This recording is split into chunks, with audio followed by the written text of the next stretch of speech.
കുറച്ച് ദാൽ പരിപ്പ്, പിന്നെ നമുക്ക് അത്യാവശ്യം വേണ്ടുന്ന കുറച്ച് വെജിറ്റബിൾ, ക്യാരറ്റ്, തക്കാളി, ചെറിയ ഉള്ളി, വെളുത്തുള്ളി, പച്ചമുളക്, ബീൻസ്, ഇത്രയും വെജിറ്റബിളും കൂടെ ചേർത്ത് നമുക്ക് നല്ലൊരു അടിപൊളി ഒരു ദാൽ കറി തയ്യാറാക്കാം. ആദ്യമായിട്ട് ഞാൻ ദാൽ പരിപ്പ് കഴുകിയിട്ട് കഴുകി ഒരു പാത്രത്തിലേക്ക്, അതായത് കുക്കറിലേക്ക് ചേർക്കാം. കുക്കറിലിട്ടിട്ടാണ് നന്നായിട്ട് കുക്ക് ചെയ്തെടുക്കുന്നത്.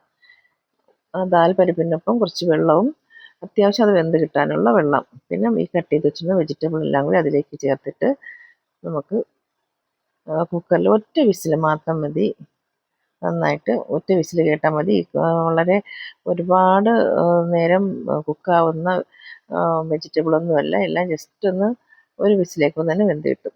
അതിലേക്ക് വെജിറ്റബിളെല്ലാം ഇട്ടിട്ട് അത് കുക്കായി കിട്ടാൻ വേണ്ടിയിട്ടുള്ള അതിന് വേണ്ടുന്നുള്ള ഉപ്പും ചേർത്ത് ആവശ്യത്തിന് മഞ്ഞൾപ്പൊടി, എരിവിന് ഞാൻ പച്ചമുളക് ചേർത്തിട്ടുണ്ട്, ഒരു 1/4 സ്പൂൺ കുരുമുളക് പൊടി കൂടെ ചേർത്താണ് കുക്കറിലേക്ക് വെക്കുന്നത്. ഒറ്റ വിസിൽ കേൾക്കുന്ന ആ സമയത്ത് നമുക്കതിൻ്റെ അരപ്പ് തയ്യാറാക്കാം. അതിലേക്ക് ഞാൻ ശരിക്കും തേങ്ങാപ്പാലാണ് ചേർക്കുന്നത്.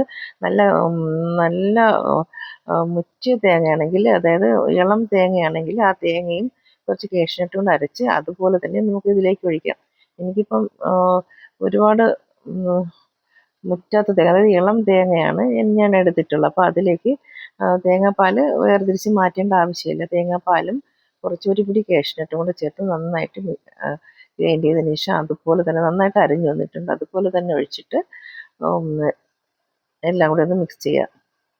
അല്പം മഞ്ഞൾപ്പൊടിയുടെ കുറവുണ്ട്, അപ്പോൾ ഇത്തിരി മഞ്ഞൾപ്പൊടി കൂടെ ചേർത്ത്, ആവശ്യത്തിന് മഞ്ഞൾപ്പൊടി കൂടെ ചേർത്ത് ഒന്ന് തളിച്ച്, കാഷ്നട്ട് ചേർത്തത് കൊണ്ട് ഒന്ന് ഇരിക്കുമ്പോൾ തന്നെ അത് തിക്കായി വന്നോളും.